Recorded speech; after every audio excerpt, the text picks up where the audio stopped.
نحمده ونصلي على رسوله الكريم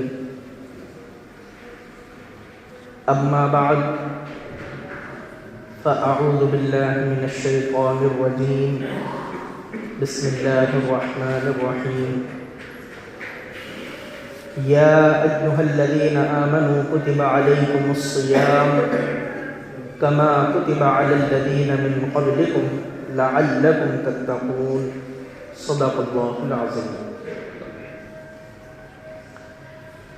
اللہ تبارک و تعالیٰ کا شکر و احسان ہے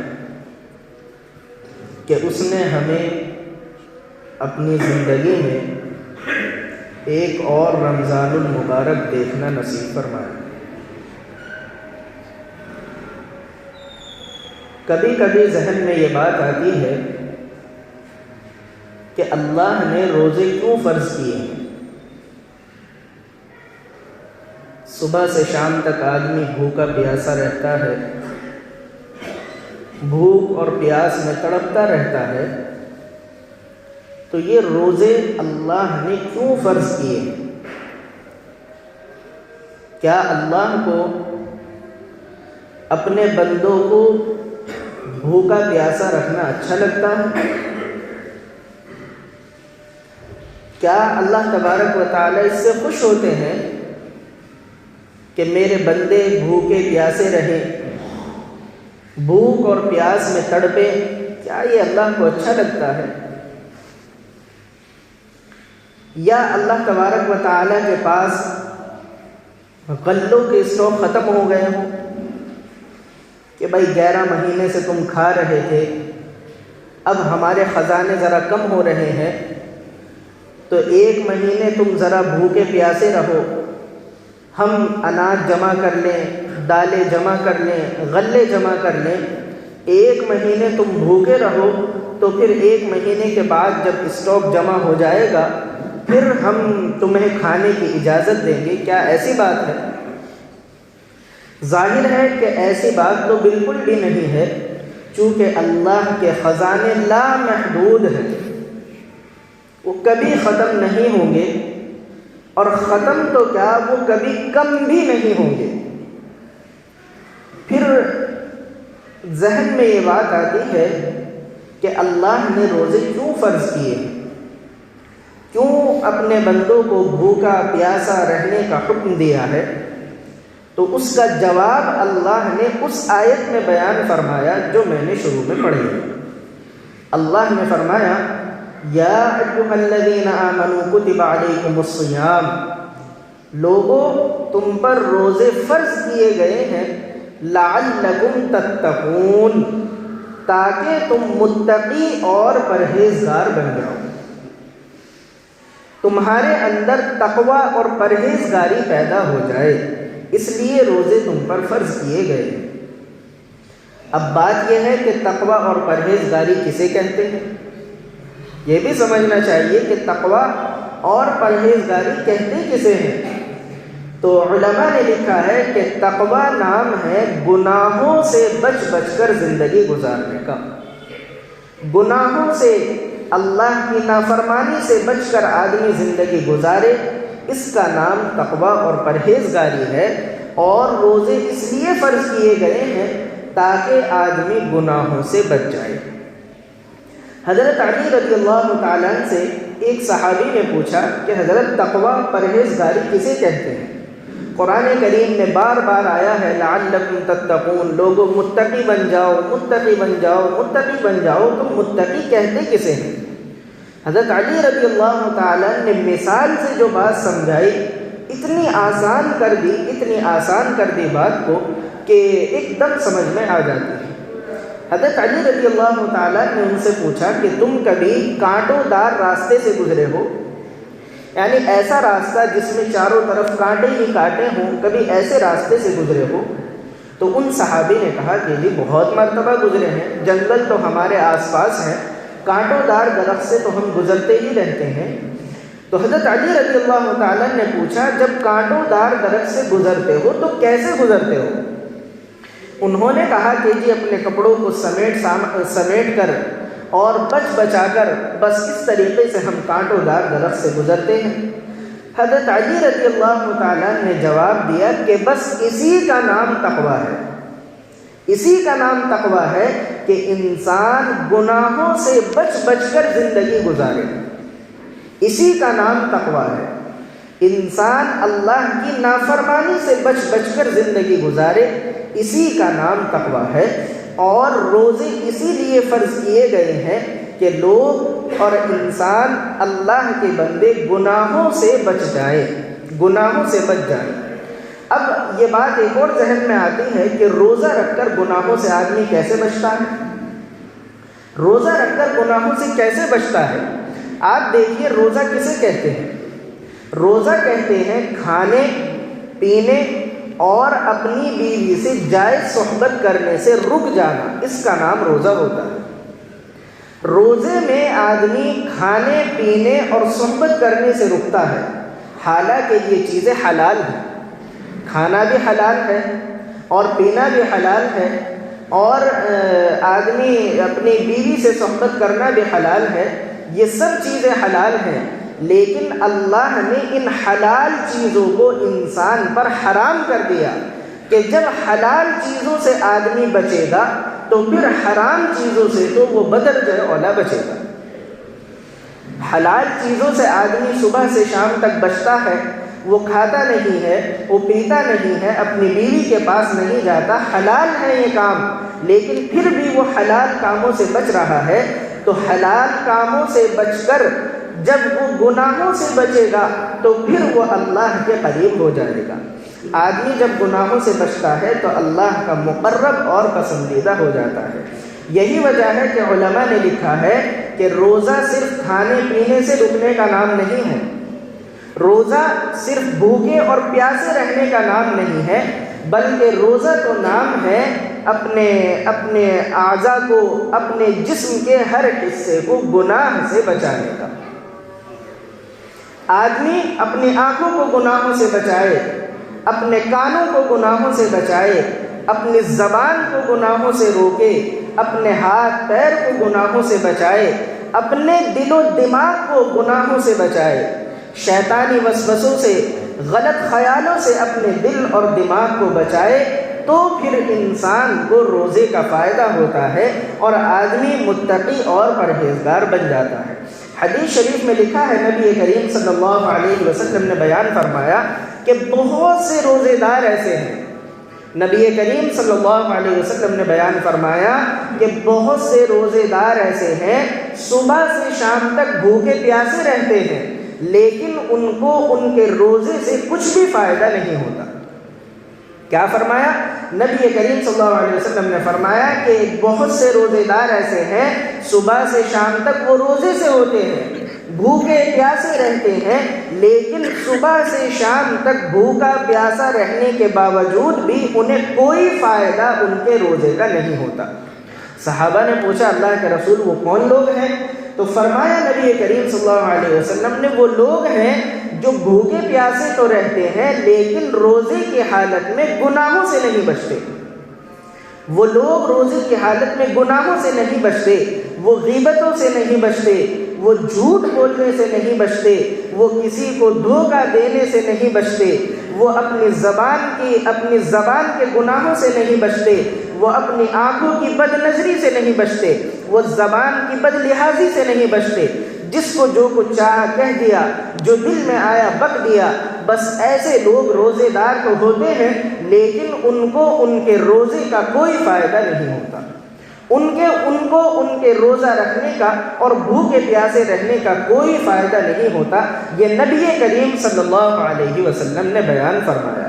تو معلوم ہوا کہ آدمی جب روزے سے ہو، جب بھوکا پیاسا رہے، تو صرف یہ نہیں کہ وہ بھوکا پیاسا رہے بلکہ اپنے آپ کو گناہوں سے بھی بچانا چاہیے، اپنے آپ کو گناہوں سے بھی بچانا چاہیے، اور سر سے لے کر پاؤں تک ایک مسلمان کا روزہ ہونا چاہیے۔ سر سے لے کر پاؤں تک ایک مسلمان کا روزہ ہونا چاہیے. اس کے کان کا بھی روزہ ہو، آنکھوں کا بھی روزہ ہو، زبان کا بھی روزہ ہو، ہاتھ اور پیر کا بھی روزہ ہو. اور اس طریقے سے بندہ جب روزہ رکھتا ہے تو پھر اس کو بڑی فضیلتیں حاصل ہوتی ہیں، برکتیں حاصل ہوتی ہیں اور اس کو بڑا فائدہ ہوتا ہے. اللہ تبارک و تعالیٰ نے جو روزے فرض کیے ہیں اس میں انسانوں ہی کا فائدہ ہے. روزے کی مثال ایسی ہے جیسے ایک ماں ہوتی ہے. ایک ماں ہوتی ہے کہ اس کا بچہ اس سے کوئی چیز مانگتا ہے اور وہ ماں اس کو نہیں دیتی. مثال کے طور پر سردی کا موسم ہے اور بچہ برف کا گولا مانگ رہا ہے. اب ماں اسے نہیں دیتی، حالانکہ ماں بچے کی دشمن تو نہیں ہے. بچے کو کوئی چیز نہیں ملے گی تو بچہ روئے گا، چلائے گا. ماں تو اس بات کو پسند نہیں کرتی کہ میرا بچہ روئے، میرا بچہ بلبلائے، میرا بچہ تڑپے. ماں اس بات کو پسند نہیں کرتی. لیکن سردی کے موسم میں وہ برف کا گولا مانگ رہا ہے، ماں اس کو نہیں دے رہی ہے. کیوں؟ کیونکہ یہ بات ماں جانتی ہے کہ اگر میں نے اس کو برف دے دیا تو اس کا نقصان ہوگا، بچے کو نقصان ہوگا، اور اگر برف نہیں دیا تو اس میں اس بچے کا ہی فائدہ ہے. اللہ تبارک و تعالیٰ نے بھی 1 مہینے کے روزے فرض کیے، 1 مہینے بھوکا پیاسا رہنے کا حکم دیا. یہ اللہ تعالیٰ ہی جانتے ہیں کہ 1 مہینہ آدمی جب بھوکا پیاسا رہے گا تو اس کا کیا فائدہ ہوگا. چنانچہ اب تو ترقی بہت ہو گئی ہے اور علم بہت زیادہ بڑھ گیا ہے. میڈیکل سائنس اس بات کو کہتی ہے کہ 1 مہینے جب آدمی روزے رکھتا ہے، بھوکا پیاسا رہتا ہے، تو سینکڑوں بیماریاں اس کے بدن سے خود بخود ختم ہو جاتی ہیں. خود بخود سینکڑوں بیماریاں اس کے بدن سے ختم ہو جاتی ہے. جب آدمی بھوکا رہتا ہے اور انسان کے معدے کو کھانے کے لیے نہیں ملتا تو جو بیماری پیدا کرنے والی چیزیں انسان کے جسم میں ہوتی ہے، آدمی کا معدہ ان چیزوں کو کھانا شروع کر دیتا ہے اور وہ بیماری پیدا کرنے والے جو مادے ہیں وہ ختم ہو جاتے ہیں. یہ دیکھیے اللہ تبارک و تعالیٰ نے اب سے 1450 سال پہلے روزے فرض کیے اور آج سائنس یہ بات کہہ رہی ہے کہ روزہ رکھنے سے آدمی کی بیماریاں دور ہو جاتی ہیں. یہ تو جسمانی فائدہ ہے، اور روحانی فائدہ یہ ہے، انسان کی روح کو یہ فائدہ ملتا ہے کہ آدمی جب روزہ رکھتا ہے اس کو بھوک اور پیاس کا احساس ہوتا ہے تو اللہ کی نعمتوں کی قدر ہوتی ہے. آپ دیکھیے کتنے آدمی ایسے ہیں کہ ان کے گھر کے کچن غریب لوگوں کے گھروں سے زیادہ اچھے ہوتے ہیں. کتنے آدمی ایسے ہیں کہ ان کے گھر کے ٹوائلٹ اور باتھ روم غریب لوگوں کے گھروں سے زیادہ مہنگے ہوتے ہیں. اب ایسے لوگ جن کے پاس نعمت کی فراوانی ہے، خوب مال و دولت ان کے پاس ہے، اللہ نے 1 مہینے کے روزے سب پر فرض کر دیے. وہ غریب ہو یا امیر ہو، مالدار ہو یا تنگ دست ہو، سب پر 1 مہینے کے روزے فرض ہیں تاکہ وہ لوگ جو امیر ہیں، پورے سال پیٹ بھر کر کھاتے ہیں، جو چاہتے ہیں وہ کھاتے ہیں، اللہ نے ان کو بھی بھوکا رہنے کا حکم دیا تاکہ ان لوگوں کو بھی احساس ہو کہ جو بیچارے غریب ہیں، جن کو پورے سال کھانے کے لیے نہیں ملتا، جن کے بچے سالوں سال بھوکے سوتے ہیں، جب وہ بھوکے سوتے ہیں تو ان پر کیا گزرتی ہوگی. امیر آدمی جب روزہ رکھتا ہے تو اسے احساس ہوتا ہے. تو اللہ تبارک و تعالیٰ پھر اپنی نعمتوں کی قدر بندے کو کراتے ہیں کہ بھوکے رہو، یہ جو کھانے پینے کی نعمت ہم نے تمہیں دی ہے، جب بھوکے رہو گے تو تمہیں احساس ہوگا کہ یہ کتنی بڑی نعمت ہم نے تمہیں عطا فرمائی ہے. اور اللہ تبارک و تعالیٰ حدیث پاک میں لکھا ہے کہ آدمی جب پوری پابندیوں کے ساتھ اپنے آپ کو گناہوں سے بچاتے ہوئے روزہ رکھتا ہے تو نبی کریم صلی اللہ علیہ وسلم نے فرمایا کہ ایسے بندے کے لیے جنت کو سجایا جاتا ہے. رمضان شریف جب شروع ہو جاتے ہیں، نبی کریم صلی اللہ علیہ وسلم نے فرمایا کہ جنت کے سارے دروازے کھول دیے جاتے ہیں اور جنت کو سجایا جاتا ہے. کیسے سجایا جاتا ہے؟ نبی کریم صلی اللہ علیہ وسلم نے فرمایا ایسے سجایا جاتا ہے جیسے ایک دلہا کے لیے دلہن کو سجایا جاتا ہے. سب سے حسین لمحہ ہوتا ہے کہ سب سے زیادہ ایک عورت کو اس کے دلہا کے لیے سجایا جاتا ہے، نبی کریم صلی اللہ علیہ وسلم نے فرمایا کہ جنت کو رمضان کے مہینے میں روزے داروں کے لیے ایسے سجایا جاتا ہے جیسے ایک دلہن کو اس کے دلہا کے لیے سجایا جاتا ہے۔ اور ایک حدیث میں اللہ کے رسول صلی اللہ علیہ وسلم نے فرمایا کہ روزے دار آدمی جب رمضان میں کوئی عمل کرتا ہے، ایک عمل کے بدلے اس کو 70 گنا ثواب دیا جاتا ہے، ایک عمل کے بدلے 70 گنا ثواب دیا جاتا ہے۔ لیکن سب سے اہم اور ضروری بات یہ تب ہوتا ہے جنت جب سجائی جاتی ہے اور ایک کے بدلے 70 کا ثواب جب دیا جاتا ہے جب بندہ اللہ کی نافرمانی سے بچے، جب بندہ گناہوں سے بچ کر رمضان کا مہینہ گزارے تو اسے یہ انعامات دیے جاتے ہیں۔ اور اگر آدمی غیبتوں میں لگا رہے، چغلی میں لگا رہے، گناہوں میں لگا رہے، پورا سال جیسا گناہوں میں گزر رہا تھا رمضان بھی ایسے گزرے، تو پھر اس آدمی کے لیے یہ وعدے اور یہ خوشخبریاں نہیں ہیں۔ اس لیے ہر آدمی کو چاہیے کہ وہ رمضان میں محنت کرے اور محنت کر کے اپنے اللہ کو راضی کرنے کی کوشش کرے۔ حدیث شریف میں لکھا ہے، صحابہ کرام رضی اللہ عنہم اجمعین بیان فرماتے ہیں کہ جب رمضان کا مہینہ آتا تھا رسول اللہ صلی اللہ علیہ وسلم اپنی عبادتوں کو اتنا زیادہ کر دیتے تھے، اتنا زیادہ کر دیتے تھے حتیٰ یتورد قدما، کہ نبی کریم صلی اللہ علیہ وسلم کے پیروں پر ورم آ جاتا تھا۔ ورم آ جاتا، 1-2 گھنٹے کھڑے ہونے سے ورم نہیں آتا، 2-4 گھنٹے کھڑے ہونے سے ورم نہیں آتا، ساری رات سارا دن کھڑے رہتے تھے، نمازوں میں نفلوں میں کھڑے رہتے تھے، بس اللہ کی یاد اور اللہ کی عبادت میں لگے رہتے تھے، اتنی عبادت کرتے تھے کہ پیروں پر ورم آ جاتا تھا۔ یہ کون ہستی ہے؟ یہ وہ ہستی ہے کہ جس کے گناہوں کو اللہ نے پہلے ہی بخش دیا۔ اگر ایک سجدہ بھی نہ کرے حضور صلی اللہ علیہ وسلم تو کوئی فرق نہیں پڑتا، چونکہ اللہ نے پہلے ہی کہہ دیا کہ آپ معصوم ہیں، کوئی گناہ آپ کا نہیں لکھا جائے گا، آپ تو سیدھے جنت میں جائیں گے۔ نبی کریم صلی اللہ علیہ وسلم جب اتنی عبادت کرتے تھے، ہم جیسے گناہ گاروں کو اللہ کی کتنی عبادت کرنی چاہیے۔ تو یاد رکھیے یہ عبادت کا مہینہ ہے، تھکنے کا مہینہ ہے، اور اپنے آپ کو عبادتوں میں تھکانے کا مہینہ ہے۔ پورے سال آدمی دنیا کے کام کاج میں اپنے آپ کو تھکاتا ہے، سیزن کا ٹائم آتا ہے، نہ اسے سونے کی فکر رہتی، نہ کھانے کی فکر رہتی۔ کتنی مرتبہ ایسا ہوتا ہے کہ آدمی دوپہر کا کھانا بھول جاتا ہے، کتنی مرتبہ آدمی راتوں کو جب ٹور پر جانا ہوتا ہے تو راتوں کی نیندیں چھوڑ دیتا ہے۔